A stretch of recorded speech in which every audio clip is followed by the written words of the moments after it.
ಹೆದ್ದಾರಿಗಳಲ್ಲಿ ಇವತ್ತು ನಮ್ಗೆ ಇನ್ನೊಂದು ಹೊಸ ಸುದ್ದಿ.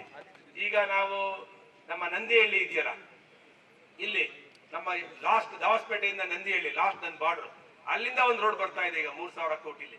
ಅಲ್ಲಿಂದ ವಸಂತ ನರಸಾಪುರಕ್ಕೆ ನಿಮ್ಮ ಹೆಗ್ಗೆರೆ ಮೇಲೆ ಮಲ್ಸಂದ್ರದ ಮೇಲೆ ಹೋಗಿ ಅದು ವಸಂತ ನರಸಾಪುರಕ್ಕೆ ಸೇರ್ಕೊಳ್ಳುತ್ತೆ. ಸುಮಾರು ಅದಕ್ಕೆ 4,000 ಕೋಟಿ ಇನ್ನೊಂದು ವರ್ಷದಲ್ಲಿ ಟೆಂಡರ್ ಆಗುತ್ತೆ. ಅಂದ್ರೆ ತುಮಕೂರಿನ ಒತ್ತಡಗಳನ್ನ ಕಡಿಮೆ ಮಾಡೋದಕ್ಕೆ ಸಾಕಷ್ಟು ರಿಂಗ್ ರೋಡ್ಗಳನ್ನ ಈಗಲೇ ಯೋಚನೆ ಮಾಡ್ತಿದ್ದಾರೆ.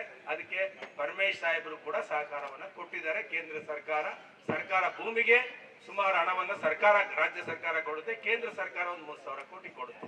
ಎರಡೂ ಸರ್ಕಾರಗಳು ಸೇರ್ ಮಾಡುತ್ತಾ ಇದೆ. ಅದಕ್ಕೆ ಸಂಪೂರ್ಣ ಸಹಕಾರವನ್ನ ಪರಮೇಶ್ ಸಾಹೇಬರು ಸೋಮಣ್ಣ ಅವರಿಗೆ ಕೊಟ್ಟಿದ್ದಾರೆ, ಕೇಂದ್ರ ಸರ್ಕಾರಕ್ಕೆ ಕೊಟ್ಟಿದ್ದಾರೆ. ಅದು ನನ್ನ ಕ್ಷೇತ್ರದಲ್ಲಿ ಪ್ರಾರಂಭ ಆಗುತ್ತೆ. ಊಡ್ಗೆರೆ, ನಂದಿಹಳ್ಳಿ ಊಡ್ಗೆರೆಯಿಂದ ಹೆಬ್ಬೂರು ಗೂಳೂರು ಮಾರ್ಗವಾಗಿ ಇದು ಮಲ್ಸಂದ್ರ ಮಾರ್ಗವಾಗಿ ಮತ್ತೆ ಬೆಳ್ಳಾವಿ ಹೋಬಳಿಯಲ್ಲಿ ಸೇರುತ್ತೆ. ಹೀಗೆ ಈ ರೀತಿಯ ಅಭಿವೃದ್ಧಿ ಕೆಲಸಗಳಾದಾಗ ನಾವ್ ಎಷ್ಟು ದಿನ ಇರ್ತೀವೋ ಗೊತ್ತಿಲ್ಲ. ಯಾರು ಅಧಿಕಾರದಲ್ಲಿ ಶಾಶ್ವತ ಅಲ್ಲ.